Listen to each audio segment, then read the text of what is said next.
রাজ্যের মন্ত্রী চন্দ্রনাথ সিনহার বাড়িতে ইডির হানা। শিক্ষক নিয়োগ দুর্নীতিতেই রাজ্যের ক্ষুদ্র ও কুটির শিল্প মন্ত্রীর বাড়িতে হানা দেয় ইডি।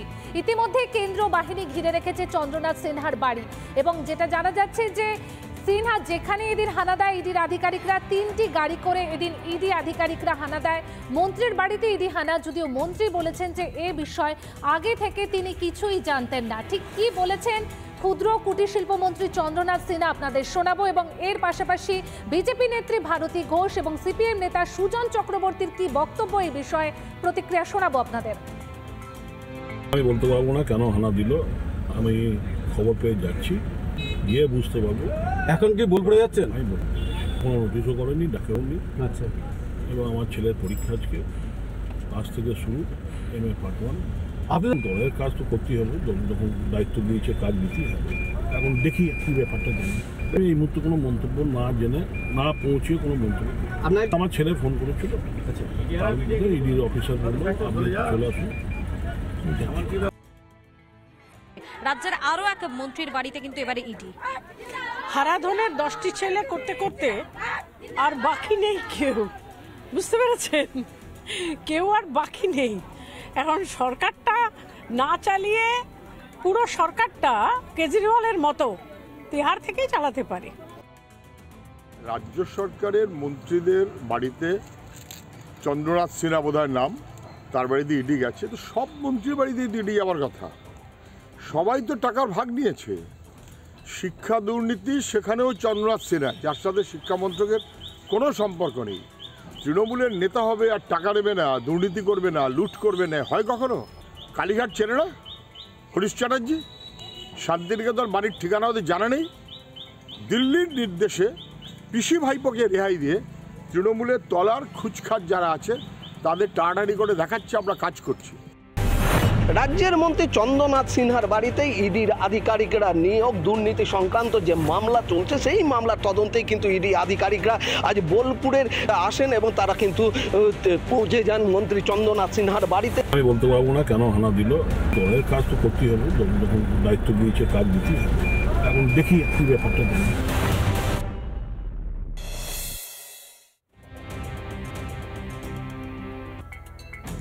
কেটে গিয়েছে বহুদিন, গ্রেপ্তার করা হয়েছে শেখ শাহজাহানদের, কিন্তু তারপরেও কি পরিস্থিতি বদলেছে?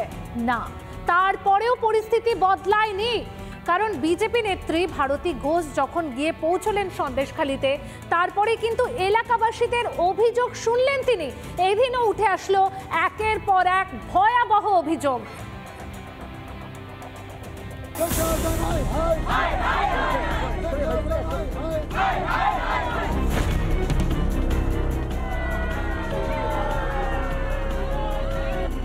বারংবার বাধার সম্মুখীন হয়ে আজ ফের সন্দেশখালী যান ভারতী ঘোষ, ফাল্গুনী পাত্র সহ অন্যান্য বিজেপি নেত্রীরা।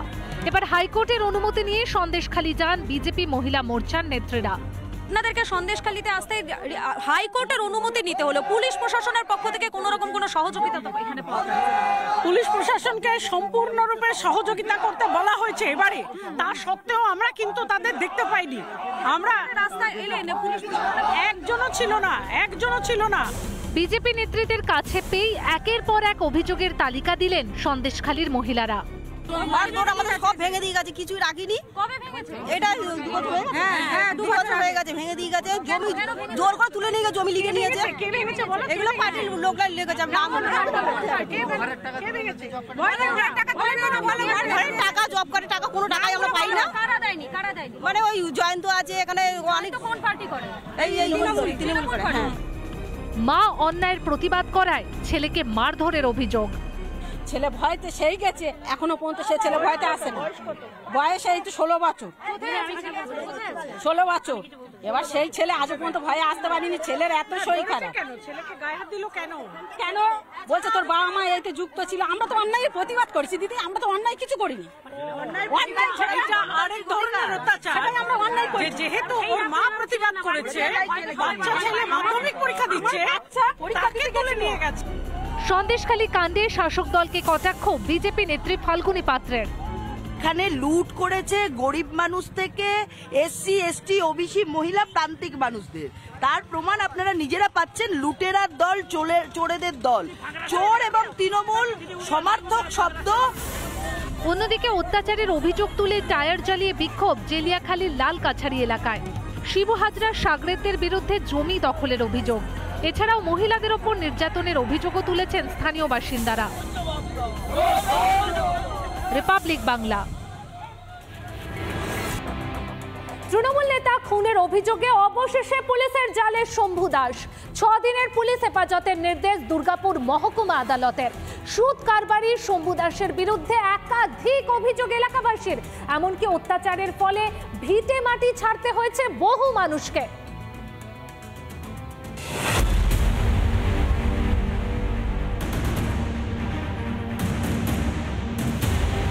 সুদের কারবার করেই 100 কোটির মালিক শম্ভু দাস। গোপালপুরের অর্ধেক জমি বাড়ি নাকি শম্ভু দাসের দখলে। শম্ভু দাসের অত্যাচারে সর্বশান্ত হয়েছেন বলে অভিযোগ এলাকাবাসীর একাংশে। বুধবার তৃণমূল নেতা পবিত্র দাসের মৃত্যুতে উত্তপ্ত হয়ে ওঠে গোটা এলাকা। তারপরেই উঠে আসে একের পর এক ভয়ঙ্কর অভিযোগ। আমার সঙ্গে আছেন করুণা রায়। এনার মুখ থেকেই শুনবো যে শম্ভু দাসের অত্যাচারে ওনার মেয়ে জামাই, এই যে এত বড় বাড়ি দেখছেন, এই বাড়ি ছেড়ে তাকে চলে যেতে হয়েছে। মানে 2.5 লক্ষ টাকা মাত্র নেওয়ার পর তারপরে সুদও দিয়ে গেছে। হ্যাঁ, প্রায় 10-15 লক্ষ টাকা শোধ হওয়ার পরও এই 60 থেকে 70 লক্ষ টাকার এই বাড়ি ছেড়ে চলে যেতে হয়েছে। হ্যাঁ, চলে যেতে হয়েছে। এখন কি এই বাড়িতে ভাড়াটিয়া আছে? হ্যাঁ, ওই ভাড়া রেখেছে, ও ভাড়া রেখেছে শম্ভু দাস। সন্ধান মিলল আরও এক ভিটেমাটি হারা ব্যক্তি। সুদ কারবারি শম্ভু দাসের অত্যাচারে দাদাকে ভিন রাজ্যে পাড়ি দিতে হয়েছে বলে অভিযোগ গৌতম হালদারের ভাইয়ের। এলাকার সুদখোর শম্ভু দাসের কাছ থেকে কিছু টাকা সে ধার নিয়েছিল, এটাই তার অপরাধ। গোটা গোপালপুরকে যেমন তিনি শোষণ করেছেন, প্রচুর মানুষ নিজের ভিটেমাটি ছেড়ে চলে যেতে হয়েছে তাকে। এই গৌতম হালদার তাদের মধ্যে একজন। আপনার ভাই কেন তাকে বাড়ি ছেড়ে চলে যেতে হয়েছে? এই শম্ভু দাসের দোকানে কিছু টাকা আনছিলে, সে টাকা দিতে পারে না, সেই লোকই হারে ঘর ছাড়িয়ে যায়। এখন আছে এই আসানসোলের দিকে, বিহারে নাকি। চাপের মুখে পড়ে খুনের অভিযোগে 2 দিন পর শম্ভু দাস ও তার স্ত্রী পূর্ণিমা দাসকে গ্রেফতার করে কাকসা থানার পুলিশ। কিন্তু এই অত্যাচার থেকে কবে মুক্তি পাবে গোপালপুরবাসী? দুর্গাপুর থেকে রমেন মজুমদারের রিপোর্ট, রিপাবলিক বাংলা। ভারত বাংলাদেশ সীমান্তের কাঁটাতারের ওপারে থাকেন ওরা। ভোট, চিকিৎসা, এমনকি পানীয় জল নিতে আসতে হয় কাঁটাতারের এপারে। ভোট আসে, ভোট যায়। প্রচার তো দূরস্থ, একবারের জন্য তাদের কাছে আসেন না নেতা নেত্রী বা প্রার্থীরা। ভারত বাংলাদেশ সীমান্তের মোহাম্মদপুর হাদিনগর গ্রামে গেলেন দক্ষিণ মালদহের বিজেপি প্রার্থী শ্রীরূপা মিত্র চৌধুরী। বিজেপি প্রার্থীকে কাছে পেয়ে তাদের অসুবিধের কথা তুলে ধরলেন এই সমস্ত মানুষেরা। ভারতের ভূখণ্ড, অথচ কাঁটাতারের ওপারে এখনও 300টি পরিবার বাস করেন। কালিয়াচক থানার ভারত বাংলাদেশ সীমান্ত হাদিনগর মোহাম্মদপুর এলাকায় 300টি পরিবার যারা কাঁটাতারের ওপারে বাস করেন। এক করুণ অবস্থার মধ্যে রয়েছেন এই 300টি পরিবার।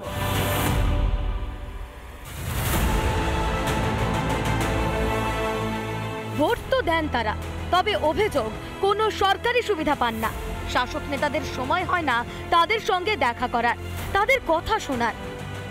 এখানেই আমাদের জন্ম, এখানেই বাস করছি, অনেক কষ্টতে আছি। এখানকার সমস্যা আমরা সব মাপের খাবার পাই, খেতে পাই, টাইম বুঝে যেতে পাই। চিকিৎসার ব্যবস্থা নাই ভিতরে। হ্যাঁ, অত এমার্জেন্সি হলে বিএসএফ গেট খুলে তখন যাই। মালদা দক্ষিণের বিজেপি প্রার্থী শ্রীরূপা মিত্র চৌধুরী গেলেন সেখানে ভোট প্রচারে। শুনলেন অভাব অভিযোগ। না কোনো আইসিডিএস সেন্টার আছে, না কোনো minimum primary medical health care আছে, কিছুই সেখানে নেই। মানুষগুলোর জমি কিনে যে বাইরে বেরিয়ে যাবেন সেরকম অর্থনৈতিক অবস্থাও নেই। এই মানুষগুলোকে পুনর্বাসন দেওয়ার জন্য আমি যথাযথ চেষ্টা করব। মাননীয় প্রধানমন্ত্রী শ্রী নরেন্দ্র মোদীজিকে খুব চেষ্টা করব বোঝানোর যে এই এলাকার মানুষ কি কষ্টে আছেন। পাল্টা দোষারোপের খেলাতেই আজকে কংগ্রেস তৃণমূল। আগের এমপি কিছু করেনি, গনি খান চৌধুরী কিছু করেনি, বিরঞ্জন দাস মুন্সি কিছু করেননি, প্রণব মুখার্জি কিছু করেননি, কোথায় দিলেন উনি কি করেছেন? উনি তো এমএলএ হয়েছেন, এমএলএ হিসেবে আমরা তো এই শহরটা তো তার আন্ডারে, কি করেছেন শহরে? যিনি অভিযোগ করছেন তাকে আগে নিজের মুখটা আয়নাতে দেখা উচিত। তিনি তো ইংলিশ বাজার কেন্দ্র থেকে এমএলএ হয়েছেন, তিনি তো জিতে এসছেন, তিনি একজন বিধায়ক প্রতিনিধি।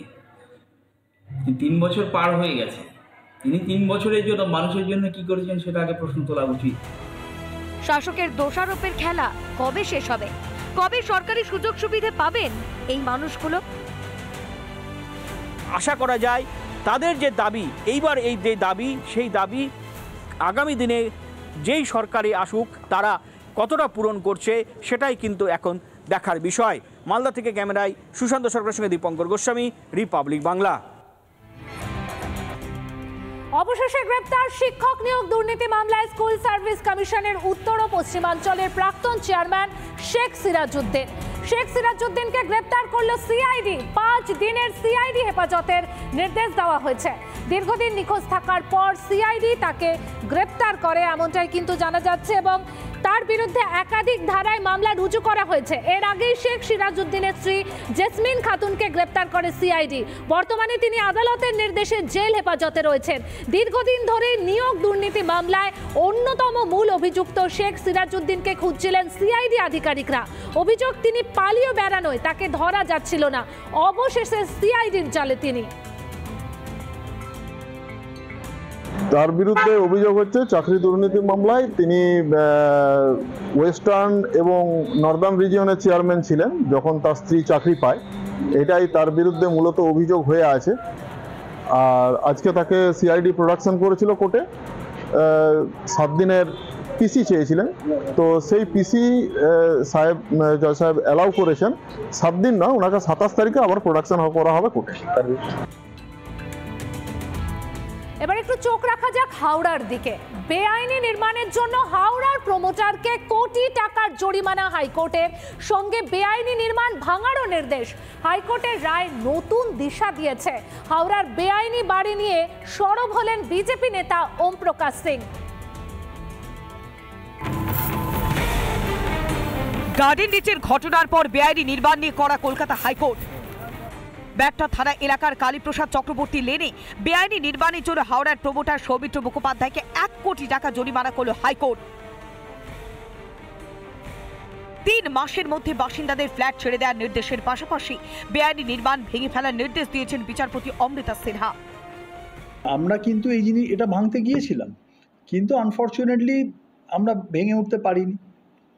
তারপর এটা কোর্ট কেস হয়। ভেঙে দেওয়া বিল্ডিংকে যারা আবার জুড়ে নিচ্ছে তাদের ক্ষেত্রে কিন্তু আমরা এই লিস্ট আমাদের অনেকটা পেয়েছি। আমরা ওই লিস্ট ধরে তাদের এগেইনস্টে কিন্তু আমরা এফআইআর করি। পুরসভা যখন এক কথা বলছে তখন প্রমোটার বলছেন বহুতলের ব্যাপারে পুরোটাই নাকি জানতো পুরসভা। আমার গোটা বিল্ডিংটা মিউটেশন করা হয়ে গেছে। কর্পোরেশন টোটাল ট্যাক্স নিয়েছে, মিউটেশন প্রত্যেকটা ফ্লোরের প্রত্যেকটা ফ্ল্যাটের মিউটেশন হয়ে গেছে, তার ট্যাক্স নিয়েছে। আমার টোটাল বিল্ডিংটার সয়েল টেস্ট আছে, টোটাল বিল্ডিংটার স্ট্রাকচারাল রিপোর্ট আছে। আর এই অভিযোগ সামনে আসতেই তোপ দেখেছে বিজেপি। হাওড়া কর্পোরেশন যেভাবে এগুলো করেছে টিএমসির আমলে, ছিলাম হাওড়ায় নাকি একটা আইন এলো যে অবৈধ নির্মাণ করতে গেলে বেআইনি নির্মাণ যে করবে তার বিরুদ্ধে এফআইআর হবে।